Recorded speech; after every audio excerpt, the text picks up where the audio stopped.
Alright, just took a break to make some tasty cornbread with Korean red pepper flakes and rye flour and some rice. Took a long walk through town and processed some videos, got some background images ready, and here we go with Chapter 8. Chapter 8 of Houses and Tongues. During the summer of 1947, I remained at the Little Lakes only long enough to develop my overmastering curiosity about them. Franz had shown increasing impatience as our stay by the Little Lakes lengthened out. Superficially, he appeared to be worried about the dogs he had left at Windy Camp under the care of Hans and the 2 Eskimo children. But the real reason why he was impatient to leave the Ihalmuit tents was to be found in his poorly concealed anxiety for Kuni, the child he had adopted and who was all that Franz knew of love. So I went back with him, over the muskegs and the hills, all the time wishing I had the strength of character to throw in my lot with the people. But the baffling limitation imposed by the barrier of tongues was one I did not think I could surmount alone. As it was, even with Franz's aid as interpreter, it had been hard enough to establish any spoken contact. We returned to Windy Bay, where Franz received the ecstatic welcome of Kuni and Otilik and the stolid welcome of his brother Hans. Things were in a bad state at the cabin. The nets, which should have provided the dogs with plenty of fish, were rotted and torn and had become nearly useless. The dogs were almost starving, and for 10 days Franz and I were so occupied in replenishing the supply of dog feed that I had no time to dwell upon my regrets at leaving the camps of the people. Before I could begin to deplore my lost opportunities, they were partially restored to me by the arrival of several Eskimos who had come to repay my visit. They built travel camps on the hills near our cabin, and succeeding groups of Inuit visitors made these camps their home until well into the fall. But again I was denied full opportunity to increase my intimacy with the people, for the last month of summer had to be devoted to accompanying Franz on a 600-mile canoe trip south to Brochet and then back to Windy Bay. This was a matter of urgent necessity, since not only was the camp nearly out of food, but Franz still had to dispose of his previous year's fur catch and bring back his winter stock of supplies. That long and arduous voyage in an ancient freight canoe is not part of this book, except that at Brochet, the trading settlement on Reindeer Lake, I met a very old white man who had traded on the north edge of the forest when the Ihalmuit were still a great and numerous people. From him, I heard stories about those almost forgotten days, and much later I was to hear many of these stories again from the lips of the people themselves. When I first heard them at Brochet, they served to inflame further my desire to return to the Barrens, but I already knew I could not realize these desires in 1947. At Brochet, I had been given a radio message that came from the distant Southlands I had almost forgotten. The message momentarily shattered my dream, for it demanded an early return to distant Toronto. At the same time, I was informed that Johnny Barrasso was missing in the Western Barrens. This meant I would have to get out of the plains by my own efforts. Because Franz could not undertake his homeward journey alone, I returned with him to Windy Cabin, but with the understanding that he would help me leave the Barrens after our freighting trip was completed. In late September, I reluctantly said goodbye to the land, and we, too, traveled east by canoe. 6 long weeks later, we reached Churchill, where I took the muskeg special southward through the forests. After a few days at Churchill, Franz returned by aircraft to Windy Bay, but he was not destined to remain there for long. He had met his father at Churchill, and the old man had lifted the exile of his sons. Franz was instructed to close up Windy Cabin as soon as he could, and to make his way back by dog team to Churchill, where more lucrative work awaited him as a laborer on a construction gang. Franz's father had decided that the rewarding days of trappers and traders in the Barrens were at an end. It was a reasonable conclusion, for he knew the Ihalmuit were doomed, and had perhaps known it for some time. There was no more wealth to be made from the handful of surviving Eskimos, particularly since the market for white fox pelt had slumped to a new low. By the beginning of the new year, the barren lands were empty of all intruders, and once again the door of Windy Cabin swung in the wind, and there was no welcome and no succor for the Ihalmuit hunters who made their way south to the place of the white men. Franz and his brother had rejoined the family at Churchill, taking with them the 2 Eskimo children. None of these would ever again return to Newelton Lake. The white men were done with the land of the River of Men and had fled from it forever. But behind them, in the still depths of the land, there remained the people who could not flee, for there was no haven for them except under rock graves by the shores of the river. Those whose interests in the land were measured in dollars and cents had abandoned both it and its people. My interest was nothing so tangible, and when the winter of 1947 to 1948 was near its end, I again traveled north, but this time I had a companion, Andrew Lowry, a student of zoology who shared my restless curiosity and who had also fallen under the ephemeral spell of the North during an Arctic tour with the Canadian Navy, had chosen to accompany me back to the Barrens. It was our ambition to spend a year in the study of tuktu so that we might be able to provide the data on which an effective conservation plan could be based. Just lost another one. That was about 7 minutes or so. Let's try to cut it shorter. I think I may resort to... Sure, there are lots of options, but the first thing that comes to mind for alternately recording video more reliably would be to use YouTube live stream, because it records it so that you can download it and so forth. That's never given me glitched out, corrupted files. We'll see what happens. I don't want people to start to regard my YouTube live streams as something that should be ignored because it's merely a transient bridge to something else. Yeah, who knows? In 1948, there was no sturdy Anson aircraft waiting to help us bridge the space between Churchill and Newelton Lake. Johnny Barrasso had flown his old plane through the uncertain skies of the north for the last time, and her burned-out fuselage now lay forgotten in the muskegs far to the west. But again, John Ingebrigtsen came to our rescue. Gunnar, one of his sons, had used his Air Force training to establish an independent airline operating out of Churchill with one small aircraft. It was in this cramped little plane that Andy and I crossed the void to the west, and I came once again to the half-hidden outline of Windy Cabin, lying under its mantle of drifts. We arrived much earlier in the season than on my first visit, and winter had not yet begun to show signs of releasing the land to spring. After the plane had left us, Andy and I began to make our way over the ice to the shanty, and it was so cold the frost from my breath prevented me from seeing that this time we would be met and welcomed at Windy Cabin.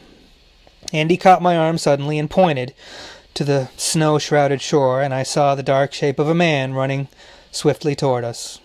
We waited, and on the glare ice of the bay, with the wind moaning its dirge from the ghost hills, we were confronted by the man Utek. He stood before us, and on his gaunt face a smile spread and grew until it could not contain the wild laughter, born of relief, that sprang from his throat. It was indeed a most happy meeting for Utek.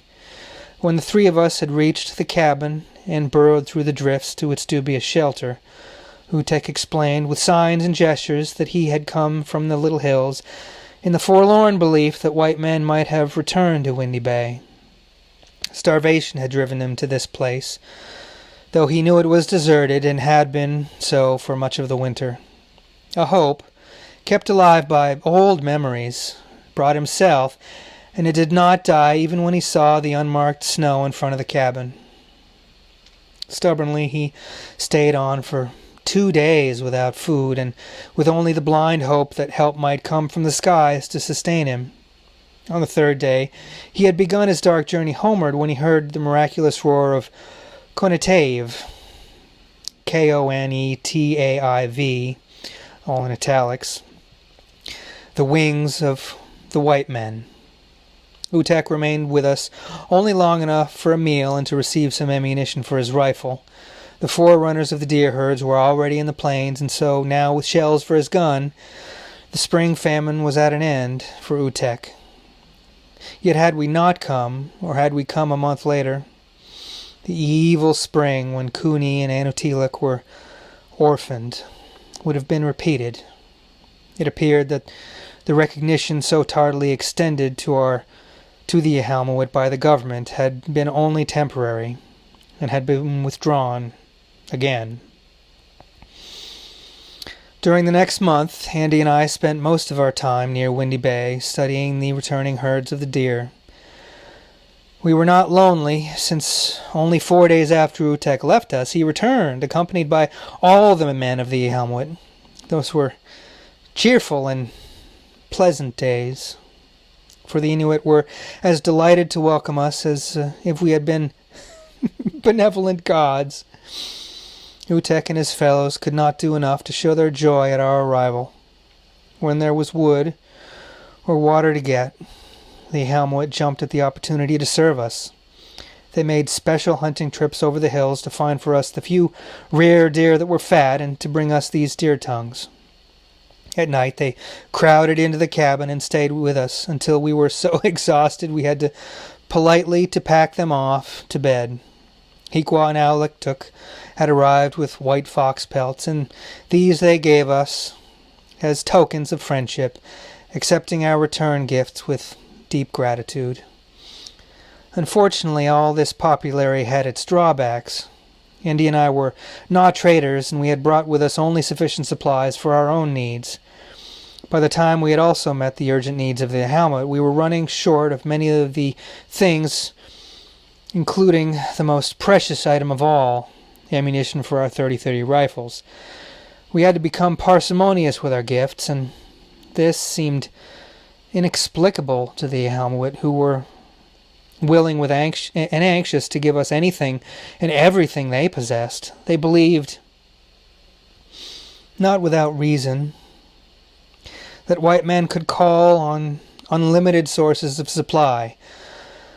I made a strenuous effort to explain that we were not traders and were in effect only poor men endowed with nothing of greater value than big curiosities.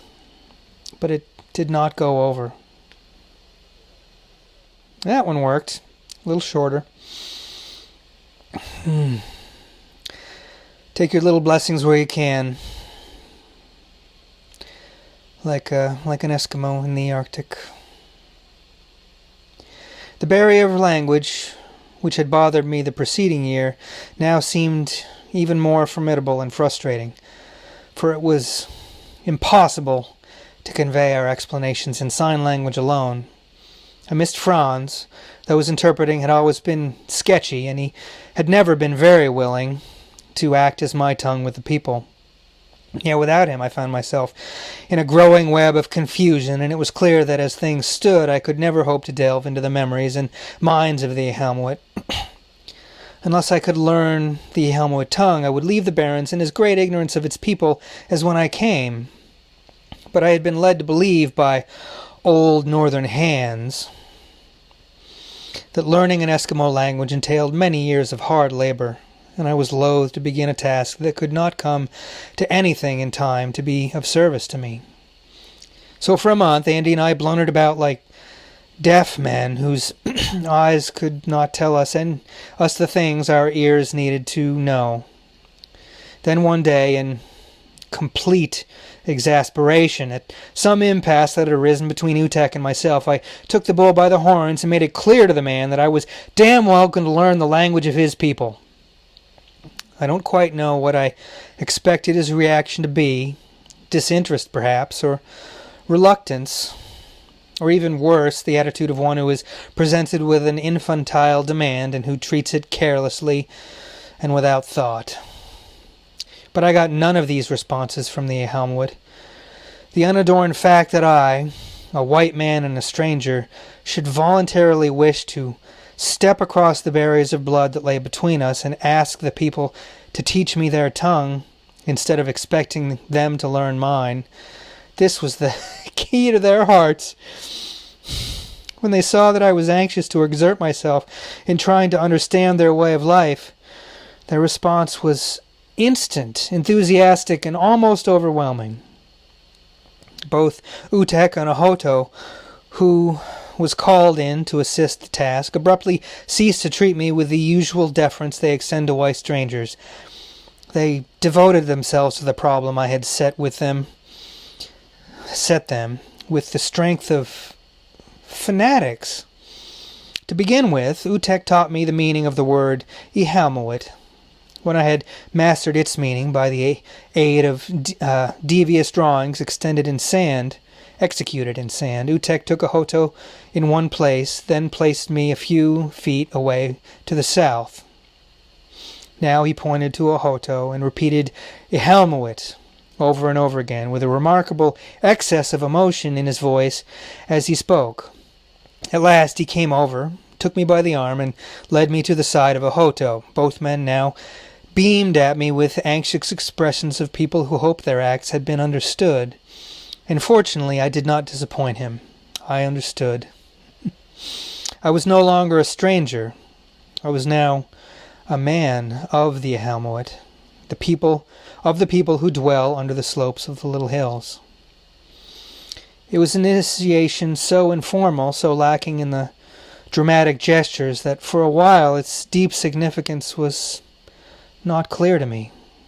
It was some time before I discovered that this simple ceremony of Utek and Ahoto had not only made me an adopted man of the land, but had also given me a relationship with both men.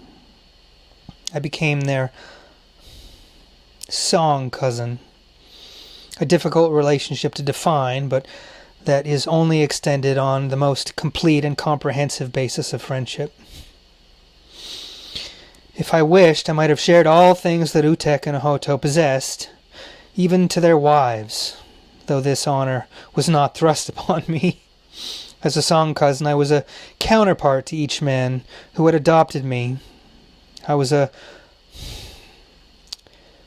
reflected image, yet cloaked in the full flesh of reality. The reflected image makes me think of all those lakes in that country that he earlier referred to as mirrors, and also the often abused idea of Eskimos as being happy to share their wives. It's not surprising that Mowat didn't abuse that.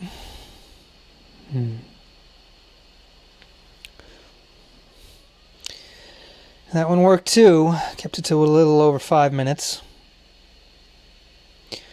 Of course, under the law, it was assumed that I would reciprocate to the fullest.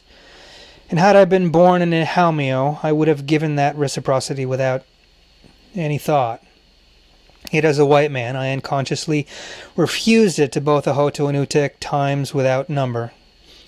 But never did they feel the need to retaliate by withdrawing any of the privileges of the relationship they had so freely extended to me. Yes, so often I've thought about this and the deep bonds of community that living like that in the terrifying, cold, hungry Arctic North would draw out of the deepest parts of the human soul, and how shielded from that we are by the peace and plenty, the spoiling peace and plenty of money and things and food and millions and millions of people, the expendable relationships we have because, disagreement with somebody, unless maybe they're family or you're a special kind of empathetic person. You have a disagreement with somebody, have a fight. Just get rid of them. Make a new friend. Superficial friend. Also makes me think of my sadness with trying to make male friends that obviously these men don't have. The superficiality of male friendships lacking in the kind of deep bonding experience that you'd have, and not just with communal hunting with danger and important food for the family, but also, again, just the danger and of living in places like this where the ridiculousness of petty conflict between people would be made apparent, and the ridiculousness of tossing people out for a petty disagreement. The only association I've been able to think of is something I've never had, which is joining the military and having, being in war together. And of course Mowat went through that too, but it was, it's a deep bonding experience, and I've heard soldiers say that is as much of a hell it is as it was, they miss it because of that bonding experience.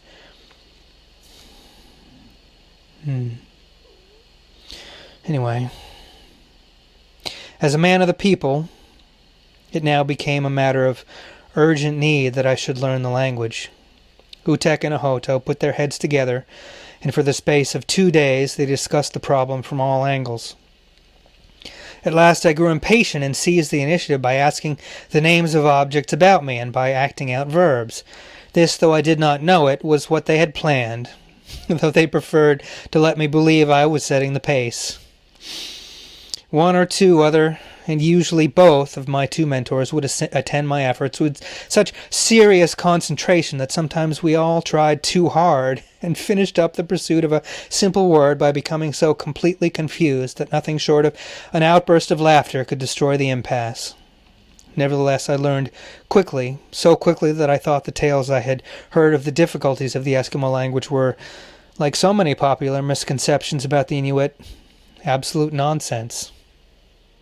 Kept that one extra short. I didn't want to lose some of those, what felt like unusually astute and heartfelt thoughts. Didn't want to have to repeat it. In a month's time, I was able to make myself understood, and I could understand most of what was said to me. I became pretty cocky and started to consider myself something of a linguist. It was not until nearly a year had gone by that I discovered the true reason for my quick progress. The secret lay, of course, with Utek and Ahoto, who, with the cooperation of the rest of the people, had devised a special method of teaching me a language that is, in reality, a most difficult one. They had approached the problem with great acumen, first reasoning that a white man probably possessed a rather inferior brain, which cannot be expected to cope with the full-blown intricacies of the language. They made a plan, and apparently letting me lead the way, they actually led me by a shortcut invented solely for my personal use. When I asked the name of an object, they would give me a straightforward answer, not burdened with detailed explanations. Deer, for instance, was simply tuktu, an easy word to remember and one I could include in fairly complex sentences without much trouble. But I did not know that, properly, it has an exceedingly limited usage. It means only deer as an entity, in the largest sense. For specific reference to a deer, as to a 2-year-old buck, there is one special word which accurately defines it. Thus it happens that there are dozens of words in the tongue of the Ihalmuit which mean deer in some specialized sense. It makes me think very much of the stories that I've often heard about the many, many names for kinds of snow and ice for the actual ocean-going Eskimos, the genuine sea-going Eskimos. Not surprising, for whatever is truly important takes on extraordinary detail, and what isn't very important becomes incredibly simplified. Makes me think of stereotypes for members of another nationality, like Americans thinking about Australians as kangaroos and shrimps on the Barbie, and people from other countries thinking that all Americans wear cowboy hats. Utek wisely refrained from overloading my inadequate memory with such a superabundance of shades of one meaning, and he not only allowed me to use the one generic term in all possible cases where I needed to speak of the deer, but the people in their turn refrained from using any of the other specific words in their conversations with me. It's a lot of effort. Also makes me think, with regard to all those words for ice, that again refer to that great Dan Simmons historical horror novel with incredible detail, almost a century before this. And I think when I was referring to it before, I said that it was at the same time, but it was in fact almost exactly a century prior.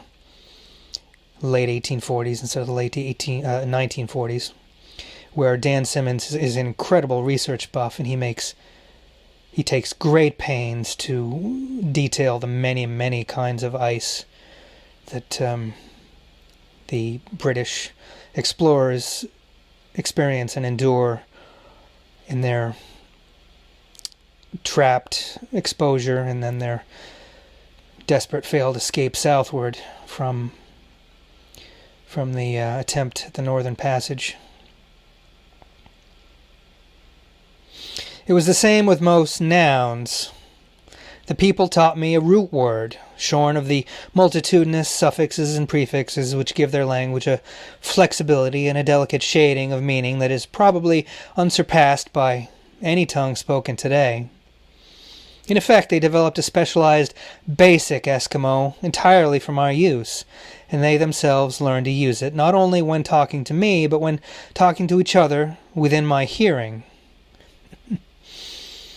The development of a pidgin tongue is not new, of course, but with most races, these bastard languages come into being over many decades of gradual growth, and no conscious effort is involved. But the Ihalmuit deliberately set out to develop such a tongue. It was planned, carefully taught, and spoken solely for the benefit of one man, and he a stranger to the land. That one worked too. I'm curious if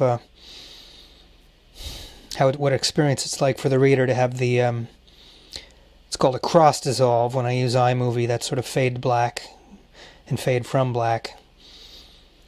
Whether those are satisfying breaks or whether they're bothersome, and whether them coming every 15 minutes or every 5 minutes changes their impact.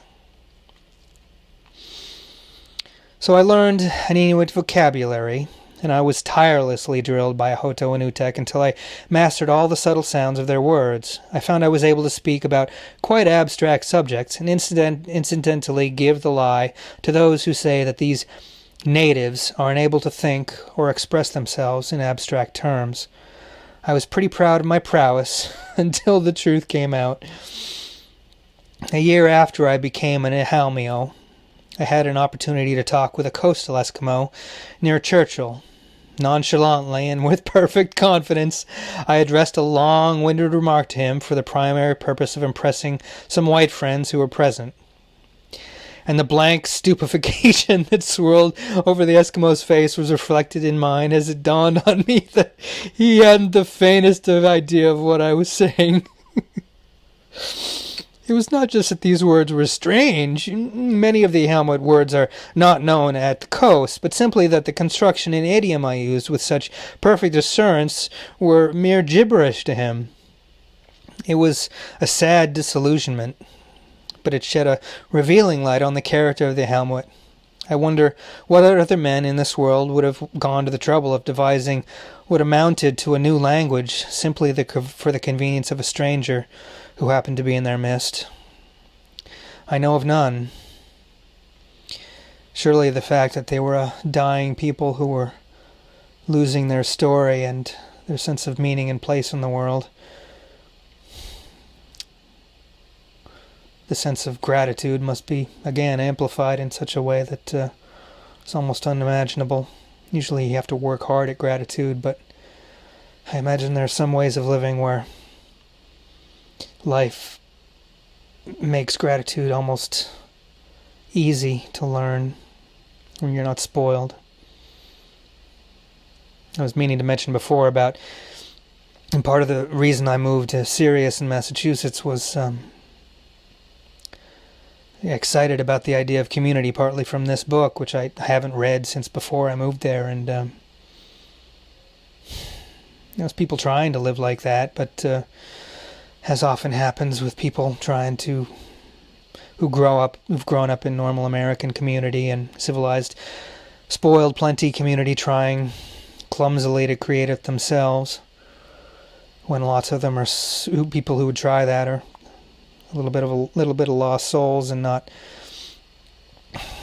inherently centered and strong. I wasn't. I mean, for one, I'm not prepared for the. I'm sure if I were exposed to living like this in the central Barrens of Canada, that my sensitivity issues would come raging out of the dark and make it hard. But it wasn't my imagination gave me hope for down in Massachusetts. Hence the sad, sensitive tail between my legs retreat, where I'm trying to recover and once again reading the book. In time, I was gradually weaned away from the special jargon to a more exact knowledge of the language. But I must frankly admit that I never came to speak the real tongue of the people. Despite this, I did come to know the Ihalmuit, their life, some of their folk tales, and some of their history, and I believe I came to know these things with truth. That was my gift from the Ihalmuit, the most precious thing they could have given, far more precious than letting you sleep with their wives, for it was made under no compulsion other than the sympathy of men for another. After I had begun to master the problem of communication, one of the first questions I put to Utek was to ask why the Little Hills area had been singled out from an apparently similar but almost limitless expanse of plains to be the home of the Ihalmuit. It was a question that had been on my mind since I first visited the Little Hills, for I suspected that the location of the camp might have a historical significance which would provide a starting point for the future attempts to probe into the past of the people. But when Utek began to talk about the Little Hills camp, it was to give me an initiation into the hidden complexity of cause and effect, which makes the apparent simplicity of the Inuit way of life a matter of deep complications. It was a lesson for me, and I learned then that it is arrant stupidity to look for simplicity in so-called simple cultures. I learned that if I was ever to understand the Ihalmuit, I must be prepared to grapple with a complex of interrelated factors which are essentially as involved as any I might find in civilized lands. To begin with, Utek gave me to understand that the selection of any permanent campsite is based primarily on three major considerations. The first is, will the deer who are our life approve? Or in direct terms, will the site provide the supply of meat which is essential to human life? There is no easy answer to this condition, as you may guess after reading what I have already said about the deer. The next major consideration is that of a fuel supply. In this part of the Arctic, where animals cannot supply fat fuel for cooking and for heat, the camps must be placed within reach of a good supply of dwarf shrubs of the Barrens. The third and most complex factor in the choice of a camp is concerned with the proximity of the dead, for it is not wise to build igloos or tents in a place where there are many graves. The ramifications of this condition are extensive, so I will deal with them at length in a later chapter. The choice of the lakes under the Little Hills was an old one, for it was by these lakes that the greatest of all deer herds used to pass in the days that are gone, and it was believed that here a man might always be certain of making a good kill. As for fuel, there was sufficient willow scrub about, and it grew quickly enough so that the people never exhausted the supply by the lakes. Although often they might have to journey for 15 or 20 miles from the camps to find a satisfactory stand. As to the dead, this alone of all the once mighty camps of the Ihalmuit had been spared the terrible presence of plague. Death had struck lightly under the shade of the little hills in comparison with the bludgeoning blows he had dealt to the other camps throughout the land. The dead had room by the shores of the lakes, and still left enough space for the tents of the living. The location of the Ihalmuit homes had roused my curiosity, but it became even more acute as I examined the houses the Ihalmuit built for themselves. As I grew to know the people, so my respect for their intelligence and ingenuity increased. Yet it was a long time before I could reconcile my feelings of respect with the poor, shoddy dwelling places that they constructed. As with most Eskimos, the winter homes of the Ihalmuit are snow-built domes we call igloos. Igloo in Eskimo means simply house, and thus an igloo can be built of wood or stone as well as of snow. But unlike most Inuit, the Ihalmuit made snow houses which are cramped, miserable shelters. I think the people acquired the art of igloo construction quite recently in their history and from the coast Eskimos. Certainly they have no love of their igloos and prefer the skin tents. This preference is related to the problem of fuel. Any home in the Arctic in winter requires some fuel, if only for cooking. The coast people make use of fat lamps, for they have an abundance of fat from the sea mammals they kill, and so they are able to cook in the igloo and to heat it as well. But the Ihalmuit can ill afford to squander the precious fat of the deer, and they dare burn only one tiny lamp for light. Willow must serve as fuel, and while willows burn well enough in the tent open at the peak to allow the smoke to escape, when it is burned in a snow igloo, the choking smoke leaves no place for human occupants. I see jokes about it online often, and I have personal experience with it. The old joke about how when you're around a campfire, the smoke seems to follow you, and being in an igloo with smoke, it must be far, far harder to escape from the smoke. So, snow houses replace the skin tents for the Ihalmuit only when winter has already grown old and the cold has reached the seemingly unbearable extremes of 60 or even 70 degrees below zero. And that's Fahrenheit for anybody listening with the Celsius and centigrade in mind. Can't translate it in my head, but that's pretty effing cold. I said effing because I'm not sure if cursing on my video here would result in some censure. Then the tents are grudgingly abandoned and snow huts built.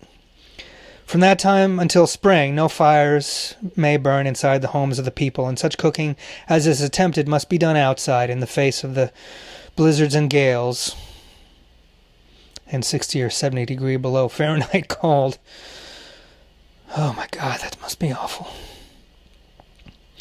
When I go back downstairs to cook my dinner tonight, in the early morning actually, on a stove with electric coils, probably be a little bit more easy to be grateful. Yet though the tents are preferred to igloos, it is still rather hard to understand why. I have mentioned the great gaping slits which outline each hide on the frame of the tent. Such a home offers hardly more shelter than a thicket of trees, for on the unbroken sweep of the plains the winds blow with such violence that they drive the hard snows through the tents as if the skin walls did not really exist. But the people spend many days and dark nights in the feeble excuses for houses, while the wind rises like a demon of hatred, and the cold comes as if it meant to destroy all life in the land. Finding that when I press the stop button on photo booth, I tighten up inside, dreading to see that Arctic snowstorm white square where a tiny thumbnail image of my own face and chair and microphone should be, if there's no corrupt file. It's like what I just read. A little snow white square is like the cold demon of hatred come to destroy my measly 5 or 6 minutes of hopefully empathetic reading. In these tents there may be a fire, but consider this fire, this smoldering handful of green twigs, dug with infinite labor from under the drifts. It gives heat only for a few inches out from its sullen coals, so that it barely suffices to boil a pot of water in an hour or two. The eternal winds pour into the tent and dissipate what little heat the fire can spare from the cook-pots. The fire gives comfort to the Ihalmuit only through its appeal to the eyes. However, the tent with its wan little fire is a more desirable place than the snow house with no fire at all. At least the man in the tent can have a hot bowl of soup once in a while, but after life in the igloos begins, almost all food must be eaten while it is frozen to the hardness of rocks. Men sometimes take skin bags full of ice into the beds so that they can have water to drink, melted by the heat of their bodies. It is true that some of the people build cook shelters outside the igloos, but these snow hearths burn very badly, and then only when it's calm. For the most part, the winds prevent any outside cooking at all, and anyway, by late winter the willow supply is so deeply buried under the drifts that it's almost impossible for men to procure it. So you see that the homes of the Ihalmuit in winter are hardly models of comfort. Even when spring comes to the land, the improvement in housing conditions is not great. After the tents go up in the spring, the rains begin.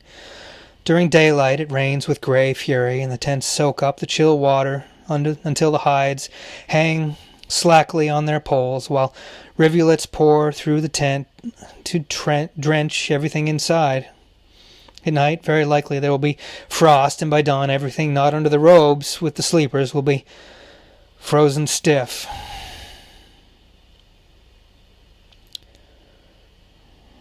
I don't know if you've ever seen it, but there's a classic silent film I saw in college. It must have been terribly hard to film. Nanook of the North, a documentary about a ocean seagoing Eskimo family, and makes me think of a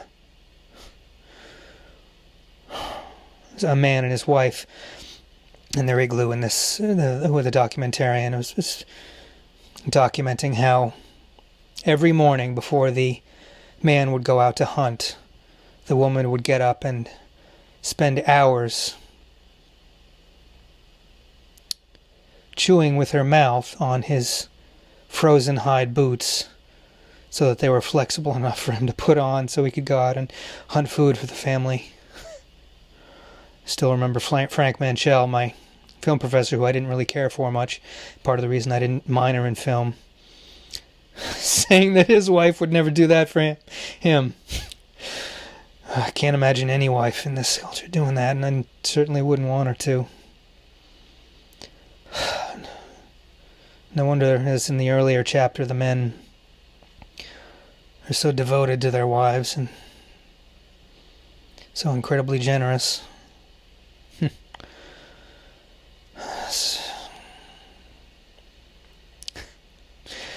Yeah, relationships and romance and marriage seem so hard for us. That's another fascinating topic.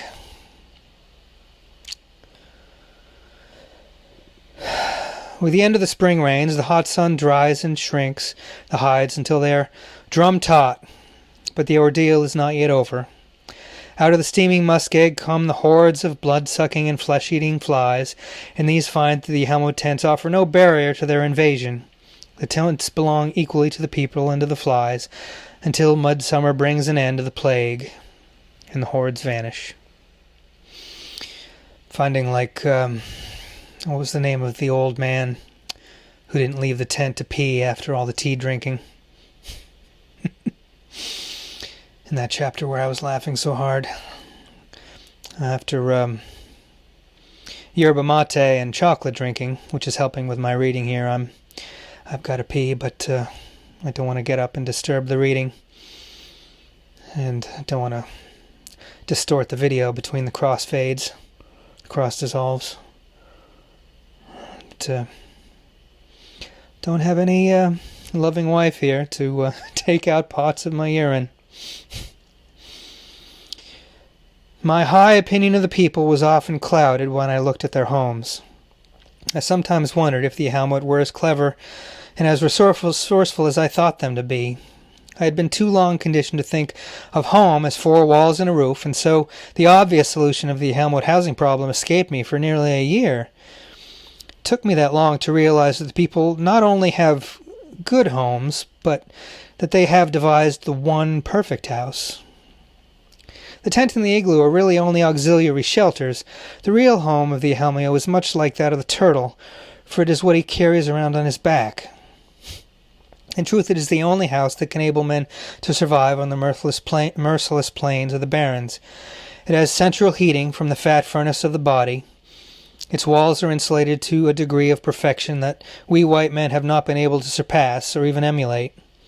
It is complete. Light in weight, easy to make, and easy to keep in repair. It costs nothing, for it is a gift of the land through the deer. When I consider that house, my opinion of the austereness of the Ihalmuit is no longer clouded. Makes me think of in the Terror the great woolen greatcoats that the British naval officers and seamen wear that are so poorly suited to the Arctic weather. And also, I remember my dad read this book once, and his most abiding fascination with the book, it wasn't surprising, but after reading the book myself, baffled me. His fascination was with the technology of the housing that Mowat's describing here. And it's not surprising at all in civilization, because we're very technologically centered. But to me, it was like, your fascination's not with the culture, the truly different culture and social bonds. And I think it was particularly surprising because at that time he was I think by then he'd become a Christian pastor. Of course, to some extent, Christianity is always uncomfortable to me in its civilized self-centeredness, unless you go to its Jesus-like core. I still remember my dad giving a sermon once where he talked about fish and Jesus and fish, and I was sort of bothered by, fish is nothing more than food. It's not some other creature in life. It's just a symbol of food for human beings. And also makes me think of fish and how completely inadequate fish are for the lives of the Eskimos. And so natural food that's focused on Christianity is inadequate, and for the soul, maybe. We'll get into a religious debate here. Primarily, the house consists of 2 suits of fur, one worn over the other, and each carefully tailored to its owner's dimensions. The inner suit is worn with the hair of the hides facing inward and touching the skin, while the outer suit has its hair turned out to the weather. Each suit consists of a pullover parka with a hood, a pair of fur trousers, fur gloves, and fur boots. The double motif is extended to the tips of the fingers, to the tops of the head, and to the soles of the feet, where the soft slippers of hare hide are worn next to the skin. I get a feeling of a little bit of paranoia when I see my little counter in the bottom left. You see me glancing at it every once in a while when it gets close to 5 minutes. Especially if I feel like I've said something important like I did about my dad. If I don't press the stop button in time. Don't want to lose what I said. The high winter boots may be tied just above the knee so that they leave no entry for the cold blasts of the wind. But full ventilation is provided by the design of the parka. Both inner and outer parkas hang slackly to at least the knees of the wearer, so they are not belted in winter. Cold air does not rise, so that no drafts can move under the parkas to reach the bare flesh, but the heavy moisture-laden air from close to the body sinks through the gap between parka and trousers and is carried away. Even in times of great physical exertion, when the Ihalmuit sweats freely, he is never in any danger of soaking his clothing, and so inviting quick death from the frost afterwards. The hides are not in contact with the body at all, but are held away from the flesh by the soft resiliency of the deer hairs that line them. And in the space between the tips of the hair and the hide of the parka, there is a constantly moving layer of warm air which absorbs all the sweat and carries it off. Dressed for a day in the winter, the Ihalmuit has all the protection over all parts of his body, except for a narrow oval in front of his face, and even this is well protected by a long silken fringe of wolverine fur, the one fur to which the moisture of breathing will not adhere and freeze. Think back to the centuries of native living close to the land and the close to the bone experiences and even deaths involved that must be involved in learning all these subtle details about how to take maximum advantage in the land to stay alive and to keep your family alive and your community. In the summer rain, the hide may grow wet, but the layer of air between deer hide and skin does not conduct the water, and so it runs off and is lost while the body stays dry. Then there is the question of weight. Most white men trying to live in the winter Arctic load their bodies with at least 25 pounds of clothing, while the complete deerskin home of the Inuit weighs about 7 pounds. This, of course, makes a great difference in the mobility of the wearers. A man wearing tight-fitting and too bulky clothes is almost as helpless as a man in a diver's suit. But beside their light weight, the Ihalmuit clothes are tailored so that they are slack whenever muscles must work freely beneath them. There is ample space in the house for the occupant to move and to breathe, for there are no partitions and walls to limit his motions, and the man is almost as free in his movements as if he were naked. If he must sleep out without shelter, and it is 50 below, he has but to draw his arms into his parka, and he sleeps nearly as well as he would in a double-weight, eider-down bag. Another point, in listening to myself talk here and getting more empathetically into the words, I find myself, my words reminding me of Kevin Costner's voiceover work in Dances with Wolves. A lot of empathy in that movie, although there's, of course, inherent racism in it as well. It looks very different than it did in 1991 when I first saw it, although it's still a good movie. At least this book Mowat seems to avoid applying white savior syndrome to himself. This is in winter, but what about summer? I've explained how the porous hide nevertheless acts as a raincoat. Well, it does much more than that. In summer, the outer suit is discarded, and all clothes pared down to one layer. The house then offers effective insulation against heat entry. It remains surprisingly cool, for it is efficiently ventilated. Also, and not least of its many advantages, it offers the nearest thing to perfect protection against the flies. The hood is pulled up so that it covers the neck and the ears, and the flies find it nearly impossible to get at the skin underneath. But of course the Ihalmuit have long since learned to live with the flies, and they feel none of the hysterical, frustrating rage against them so common with us. In the case of women's clothing, home has 2 rooms. The back of the parka has an enlargement as if it were made to fit a hunchback, and in this space, called the Ihalmuit, lives the unweaned child of the family.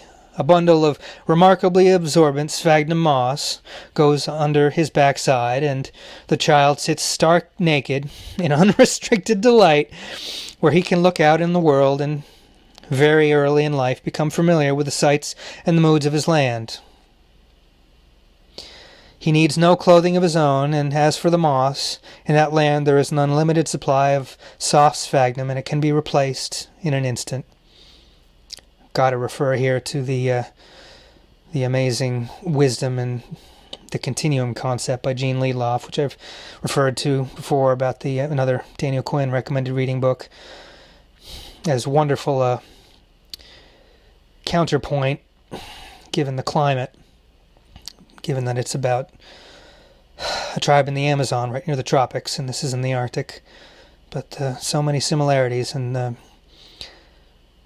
healthier way the children are raised, close and learning next to the mother. When the child is at length forced to vacate his pleasant apartment, probably by the arrival of competition, he is equipped with a one-piece suit of hides, which looks not unlike the snowsuits our children wear in the winter, only it is much lighter, more efficient, and much less restricting. This first home of his own is a fine home for the Ihalmuit child, and one that his white relatives would envy if they could appreciate its real worth. This, then, is his home, is the home of the people. It is the gift of the land, but mainly it is the gift of Tuktu.